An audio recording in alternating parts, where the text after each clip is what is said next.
One of the most common scenarios and we're going to be talking about the Cairo. You're going to get drunk that way? By all means do it.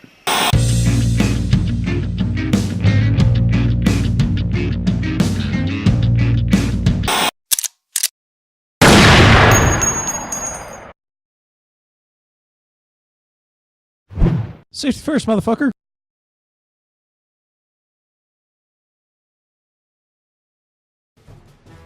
Hey everyone, CJ back again with another Firearms Friday. Sorry about not posting a video last week. We all decided to go on a little spring break of our own. We hope that you enjoyed yours if you got one, and we all enjoyed ours.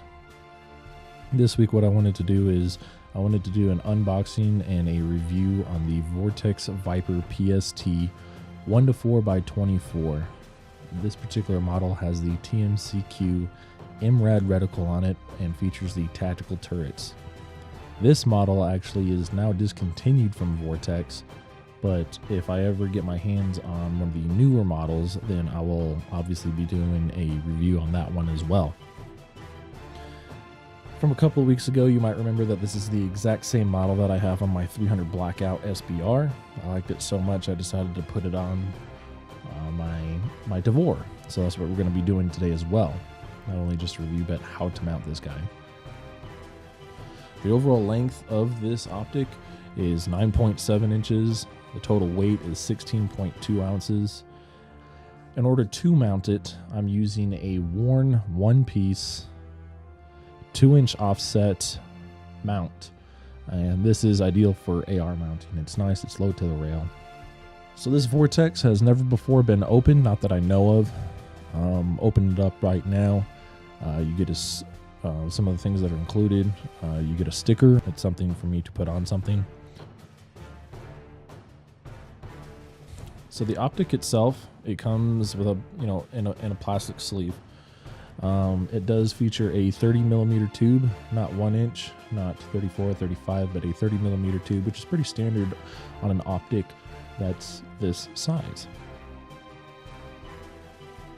You do have the tactical turrets, which means that there's no caps to them. You can essentially just reach up and move the turrets themselves.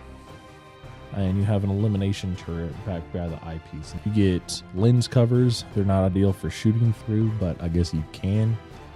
Because this optic is in mils, the turrets are adjusted, one click being 0.2 mils. You have an inspection card. You have a components bag. The components bag includes an Allen wrench, a battery for the illumination turret, a shim set that you can install after you lock your zero in to hold the optic exactly where it needs to be with a zero reset. I'm not going to be showing you guys how to do that today, but I can show you how to do that in the future. So the shim set helps the optic hold a zero, and you also get some sort of accessory pin. It comes in a lot of other different optics as well. It comes, I think, with every other optic that I've ever gotten from Vortex. You also have the instruction bags, which includes a cleaning rag, and you have 2 instruction manuals, one for the reticle and one for the scope. So if you're brand spanking new to shooting a mil optic, go ahead and take a look at that. Moving on over to the mount, I have a WARNE ramp mount. Again, this is the ideal AR height according to WARNE. We'll see how it actually works. You have integrated mounting rails. There's 2 on either side. They're featured 45-degree offset, so you can pop like a backup buoy side on it or something like that. I plan on taking mine off. Yeah, it kind of looks cool, but I really have no intention of ever using it. The whole thing, all put together with the 2 45-degree offsets, weighs about 9.5 ounces. And the offset itself is about 2 inches. So kind of move a little bit forward, bring it all the way back. It gives you a lot of play on where to mount your optic. So installing an optic is actually pretty simple after you get the hang of it. It can be a little bit daunting, but so long as you take your time and you're not in any rush to do it, you're really not going to mess things up. Typically, you're always going to have a rail system that your mount is always going to be put on. And you can see that there's these little spaces in between each rib, which is a good thing. You want the optic to be sitting as far forward in between the space as possible. So there's enough room between each rib for your mount screws to go through. And what you want is your mounting screws to be pushed as closely to the rib in front of it as possible, so that when the recoil comes, the scope isn't moving with every shot that you're putting down range. You're going to be able to hold your zero a lot longer. All right, so the first thing that we're going to do is place the mount on the rifle and loosely tighten it down. So obviously we're going to remove the tops of the mount.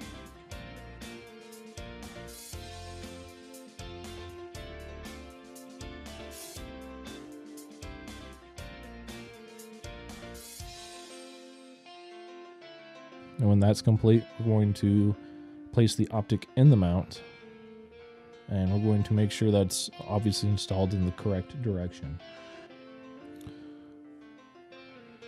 I'm also going to use magnetic bubble levels. One goes on the rail of the firearm, one goes on the top of the optic. This ensures that the rifle is level as well as the optic.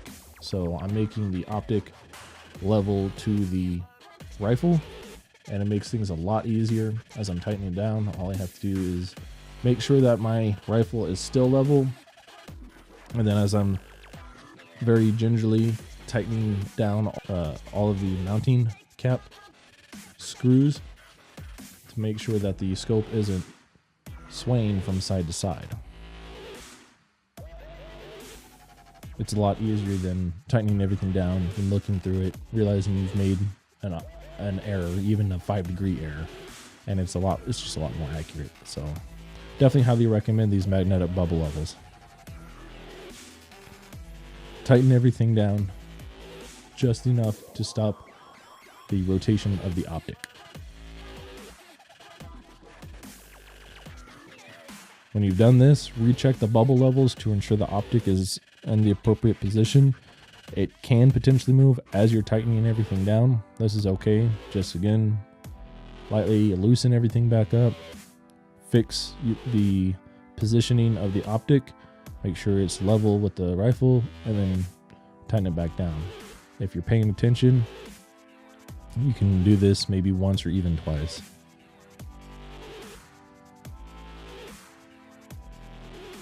So when the optic position is good in the scope rings, tighten the screws all the way down, but go into a star pattern, kind of like you're installing a hubcap on a tire. Keep in mind that some scope mounts will tell you how much to tighten this down. To do this, use a torque wrench. The WARNE mount that I'm using requires this to be tightened down to 18 inch-pounds. So when your scope is sufficiently tightened down, it's okay to pick up the rifle and adjust the positioning of the mounting system. Make sure that you're getting your proper eye relief. For this scope, Vortex says about 4 inches, but again, it really depends on the shooter. What you need to do when you're checking for proper eye relief is ensure that there is no shadow with a proper cheek weld. So when there's too much shadow, your optic is too close to the eye. The sweet point is when there's no eye shadow and the reticle is clear. After it's in position, go ahead, tighten the mount to the rail. And that's how you install an optic and any optic onto any rifle. Just make sure that you're doing it gingerly, you're not in any rush, and take your time. Well, that's it for me, guys. Thanks for sticking with me through another Firearms Friday. Once again, I do apologize about not posting a video last week. If you guys have any questions on anything that you've seen today, go ahead and leave a comment. If you guys have any suggestions for future Firearms Fridays, go ahead and leave a comment. As always, please like, share, subscribe. You can also find a link not only to our Facebook page in the description below, but also to where this optic is, as well as the mounting system. As always, train safe, train right, train hard.